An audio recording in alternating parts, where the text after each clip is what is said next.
Hey everyone, my wife wanted me to make a video about the Babysitters Club using an AI text generator just for fun to start off. It's like, what are their heights, favorite babysitting charges, and superhero names? That's just silly. We never get told how tall the Babysitters Club members are, so ChatGPT is just making it up. Like, Kristy is 5'4". Claudia is shorter than Kristy. Yeah, I don't believe that. Marianne is in between Claudia and Kristy. Stacy, tall. Ooh, Dawn, even taller. Mallory, shortest so far. Whoa, Jessie is the tallest of the group. Jessie towering over Dawn. And then Abby is even with Kristy. Okay. Favorite babysitting charge. I guess Kristy does like babysitting her brother, David Michael. Claudia does not like Jenny Prezioso. That's just ridiculous. I love the superhero named Captain Care. Is that really Kristy's? No. Claudia's Artful Guardian, though. That works well for her because she likes art. Marianne Spear, favorite babysitting charge, Karen Brewer. Nope, that's Kristy's favorite. That's not Marianne's. Nope. Guardian Spirit is Marianne's superhero name. Okay. Stacy likes Charlotte Johansson. That's accurate, yes. And the Stylish Sentinel. That's a good superhero name for her. So, Dawn Schaefer, her favorite babysitting charge is Mallory Pike. Oh, ouch! Oh man. That is so hilarious. I know in like book 3 or something, Mallory does get babysat by one of the girls, but that's just hilarious. Nature's Watcher, sure, that's a fine name for Dawn Schaefer superhero. Mallory, Bookworm Guardian, because she loves books. She likes her little sister Claire more than her other siblings, I guess. Jessie's favorite charge is her sister. No surprise there. Graceful Protector, probably because she does ballet. And then Abby Stevenson, she loves babysitting.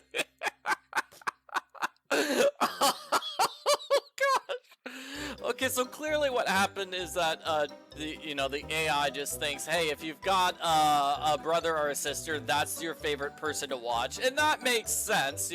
Mallory likes watching Claire, Jessie likes watching Becca, Abby likes watching Anna. Her twin sister, you don't babysit your twin sister. That's just silly. And Abby is the athletic guardian. Okay, so now let's get to the meat and potatoes of this video. This is what my wife wanted me to do. She wanted me to, have AI write a review for the first Babysitters Club book, sort of in the style of Argleflumph. Alrighty. So I will, just read this entire thing, and let's see how it goes. Okay, welcome back, fellow bookworms. Today we're taking a break from our usual Nancy Drew mysteries to dive into another beloved series, The Babysitters Club. In this review, we'll be discussing the very first book in the series, Kristy's Great Idea, written by Ann M. Martin. Join me as we explore the heartwarming tale that kicked off this iconic series. That's something AI does a lot, repeats itself a bit. Then again, a lot of YouTubers do that. I've definitely seen YouTubers where they have the introduction and then the theme song, and then they just repeat the introduction in slightly different words. And at the end of the video, they have an outro, which is the introduction in slightly different words. So they repeat themselves 3 times. Really don't like those videos. Plot overview. Kristy's Great Idea introduces us to a group of young girls from Stony Brook, Connecticut who decide to start a babysitting business. The story revolves around the club's founder, Kristy Thomas, and her friends Claudia, Marianne, and Stacy. Each girl brings her unique personality and strengths to the club, making it a delightful journey of friendship and empowerment. Kristy Thomas, a natural-born leader, comes up with the... Okay, so, okay. Can you give a summary with the review? That's what I'm asking, because this is more like just generic. And that's not a summary of the plot at all, is it? Okay, well, whatever. Let's just go back. So Kristy is a natural-born leader, provide a reliable and organized babysitting service for parents in their neighborhood. She gathers her friends and presents the plan to them, convincing them to join the club. Together they form a solid team, each with their own responsibility and roles. Throughout the book, we witness the ups and downs of the club's early days, from dealing with difficult challenges to navigating personal challenges. And yeah, that's something AI does. It's like, these are generic things. They're not saying what the clients are or what the personal challenges are.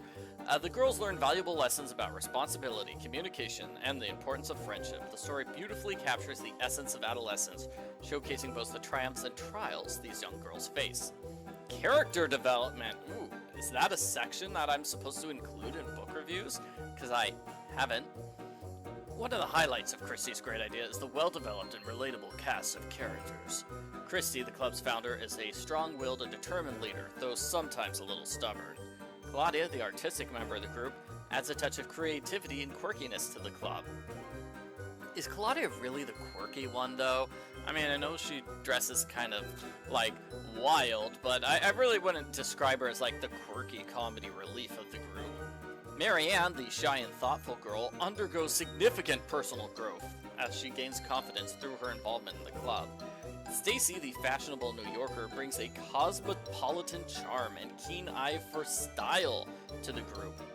Their distinct personalities not only make them relatable to young readers, but also enable them to complement and support one another, making the dynamics of the Babysitters Club incredibly engaging.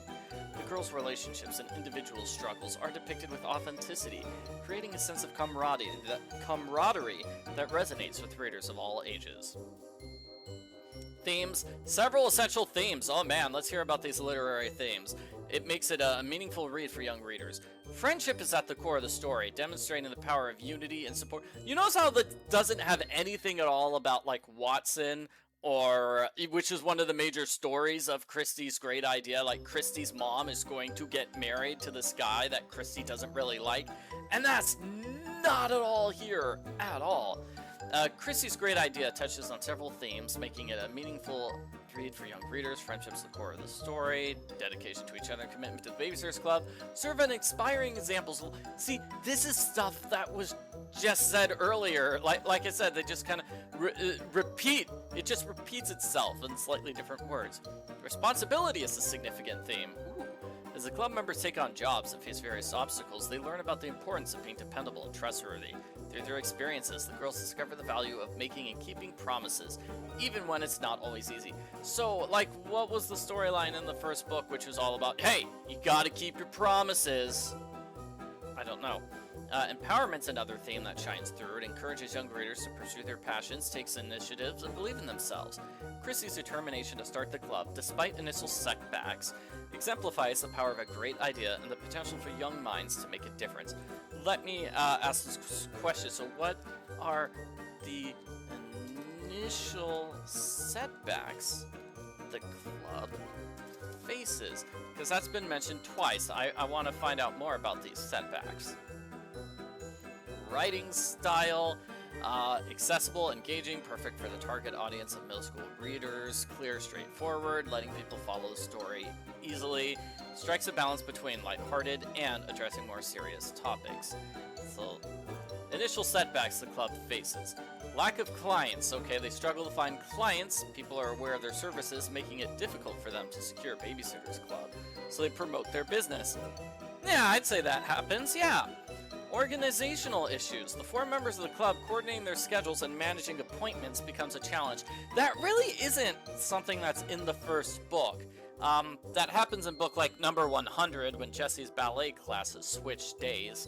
But not really in the first book where they have to coordinate. Really, everybody just compliments Marianne on being fantastic at organizing, and so it's never been a problem. Difficult clients. Again, this is just generic rather than giving any specifics. It says they take on their first clients. Some of them are challenging. So challenging children and demanding parents. So demanding parents was not really a thing. You could argue that was book 5 with Dawn and the Terrible 3. But, you know, there were problems with the mom. The problem wasn't that she was just demanding too much of them. That's more like the book where Stacy McGill Superhero. Yeah, Stacy McGill Super Sitter, where that was more of a demanding mom who asked way too much of her. And then personal conflicts, differing opinions on how to handle situations or clashes in personalities. Again, not really something that happened in the first book. These initial setbacks add depth to the story, allowing the characters to grow and change. So let me ask a specific question, like what happens with Kristy at home? Trying to pull in the storyline about Watson, right? So, Kristy's parents are divorced. She lives with Elizabeth Thomas and her 3 brothers. Her father visits occasionally.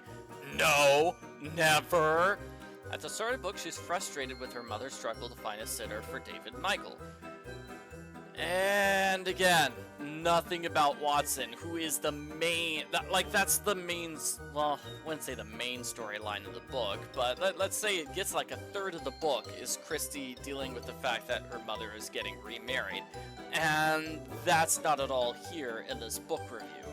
So Kristy's desire to help her mother by creating the club is met with resistance. Her mother feels hesitant about the idea and is concerned with the logistics and safety of such an endeavor. See, that would be an interesting story if Kristy's mom was like, I don't think this babysitters club is a good idea. I think you should maybe try something else. Like that would be interesting. I don't think Kristy at all relates the information to her mom. Her mom obviously knows about the babysitters club. We don't see a scene where mom talks about it.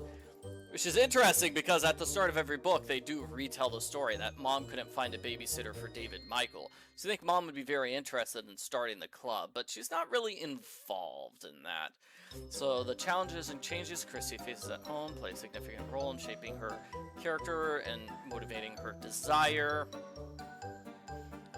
Let's go back here, because did I skip one? The summary. Oh, I see what went wrong. So when I asked for a summary of the book, it thought, no, it's just a summary of the review. So it just repeated the review with short words. Okay, so can you talk more about the difficult clients that the girls encounter in the first Babysitters Club book? I read that out loud because you couldn't see me typing the words. Alright, let's see it. Oh man, let's do it. Okay, so I'm already seeing errors already. So Jamie Newton is a rambunctious and mischievous 6-year-old boy. Wrong! Kristy and Marianne babysit. Wrong! Wow. Yeah, he's 4. He's a 4-year-old boy, and Claudia babysits him. He proves to be quite a handful, constantly getting into trouble. And are they thinking of Jackie Radowski, maybe? No. They find it challenging to keep up with this energy and manage his behavior. Karen and Andrew Brewer. Karen's a spirited and imaginative 7-year-old, while Andrew is her 3-year-old brother. Kristy and Claudia. No, wrong. When is Claudia and Kristy teaming up to babysit? You know, when it's just 2 kids, it's 1 babysitter for 2 kids. We don't need 2 babysitters for 1 kid, like with Jamie. And we don't need 2 babysitters for 2 kids. There is a club rule about how many sitters you need for how many kids, which is a big deal, and Marianne breaks the rules, unless I'm thinking of the wrong book. They do need 2 sitters for the Pikes, and that's something they repeat all the time, because the Pikes are always being babysat. Okay, so Claudia and Kristy babysit Andrew and Karen. They encounter unique challenges with Karen's imaginative stories and demands. Well, that's true. That's 100% true. They need to adapt their babysitting methods to engage Karen's imagination while ensuring Andrew's safety and well-being. So it sounds like Karen wants to play pretend with Andrew, and she is putting him in danger. And so the babysitters need to try new techniques to make Karen stop hurting her brother. Number 3, Buddy Barrett. Not at all in the first book. He is first introduced in book 5. 4-year-old boy. Wrong. Gosh, he's like 8, right? He's 8 or 10. No, he's 10. He's always hanging out with the Pike triplets, and they're 10. So with the tendency to wander off, I should note the characters' ages are a little different in book number 1 because everybody gets 1 year older in book number 7, I believe. Everybody magically becomes 1 year older during that summer, so the characters are technically a year younger in book 1. So Stacy takes on the task of babysitting Buddy. Wrong, it's Dawn. Okay, and finds it challenging to keep him focused and prevent him from running off during his time together. I mean, he does kind of run away at the end of book 5, but that's not the problem. It's not that he's a child who's constantly running away. So Stacy learns the importance of being attentive and proactive to ensure Buddy's safety. Amanda Delaney, who I forget which book she's introduced in. So she lives in Kristy's new neighborhood, so she's probably introduced after book 6. She's the mean girl. Remember Karen's Kitty Cat Club? Amanda's the spoiled, stuck-up kid there. Yeah, probably Kristy and the Snobs is the book that introduces the Delaneys. They're definitely in that. She was on the cover of that, unless I'm mistaken. So Amanda's a 6-year-old girl with a penchant for drama and tantrums. I don't think she's 6 because she's in the same grade as Karen. Claudia babysits Amanda and finds herself... No, it's Stacy who babysits the Snobs and uses her Mary Poppins technique to make them better. Anyways, Claudia babysits her and finds herself navigating through Amanda's frequent emotional outbursts and demands. Claudia must exercise patience and find creative ways to calm Amanda down. Yeah, so she's... Apparently Amanda is not too hyper. She's just very emotional and cries a lot. She does kind of make a lot of demands. I'll accept that. I don't think she has emotional outbursts, though. So Claudia needs to be very patient when dealing with this tough kid. The difficult clients provide the girls with learning experiences. They learn how to adapt their techniques, manage challenging behavior, and communicate effectively with both the children and their parents. And you know what? That would be an interesting story. This is not the story of book number 1, but those would be interesting stories. Okay, and then I'll just ask one more question, because I just asked, you know, what are the difficult clients that the girls encounter in the first Babysitter's Club book? So it said something about personal conflict. So what are the personal conflicts that the girls encounter in the first Babysitter's Club book? I guess I could ask about the, I mean, lack of clients, that's pretty accurate, so I don't need to ask more about that. Organizational issues is not it. I think they did a pretty good job of deciding who's present, who's vice president, and so on, so I won't ask about that. So I think that's just like one chapter. Okay, so here are their personal conflicts according to the AI. Babysitting techniques. They have different styles. Wow, that would make sense if that was a problem. Like, say, Kristy always wants to play games with the kids, and that conflicts with Marianne, who wants to read with them or something like that. So Kristy prefers a structured and organized approach, while Claudia is more relaxed and creative. So Kristy gets mad at Claudia for being too laid back. Alright, disagreements and conflicts in the club. Yeah, I don't think that happens, but that would make sense if it did happen. Responsibility and reliability. The girls face challenges related to those. So Marianne, yeah, this is a perfect example of what I mentioned a few times of like the AI repeating itself. Of course, I'm repeating myself because I've mentioned this 3 times, but it's like responsibility and reliability. They face challenges related to responsibility and reliability. Yeah, that's not really saying anything. That's just saying the same thing twice. So Marianne, she's shy and cautious at first. She's less confident. There are instances when the girls doubt her ability to fulfill her responsibilities and question her reliability. Oh my gosh, that would be an amazing book, wouldn't it? Like, they don't think Marianne can handle it. Now, we kind of see that in book number 14, Hello Mallory, where Mallory tries to join the Babysitter's Club, and they're not so sure she's mature enough to handle it, but seeing them pull that against Marianne, wow. Tensions and conflicts. Personal priorities, they have personal commitments outside of the club. So Stacy, for example, is involved in dance classes. No, she is not. That is ridiculous. Oh, that is Jessie. You are thinking of Jessie. Okay, so she has to manage her time between her passion for dancing and responsibilities in the club, and that becomes a point of contention, leading to conflicts and discussion. Communication issues, like any group of friends, they occasionally experience communication breakdowns and misunderstandings.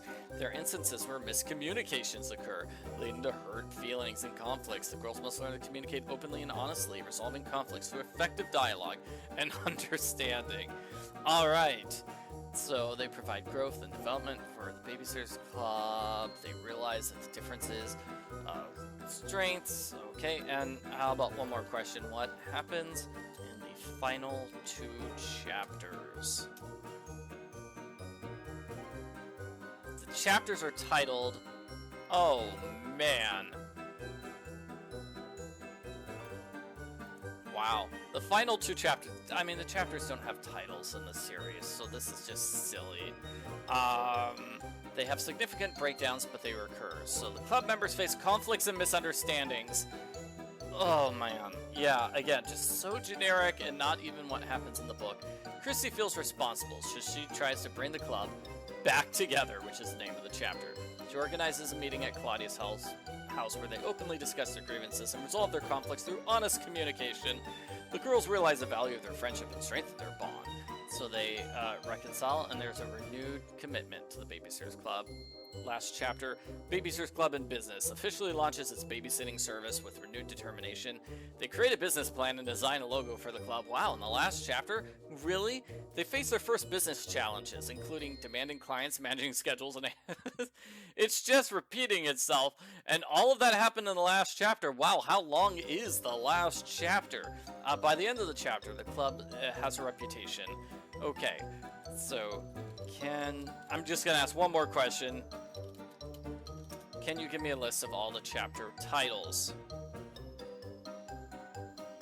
So this is not a list of chapter titles. This is just a list of all the books in the Babysitters Club series. Well, not all the books. It only goes up to 50. So that's it for this video. This is what happens if I try to do an AI-generated book review for the Babysitters Club series. So I think in the future, I will continue to write my own Babysitters Club book reviews instead of relying on AI to write reviews for me.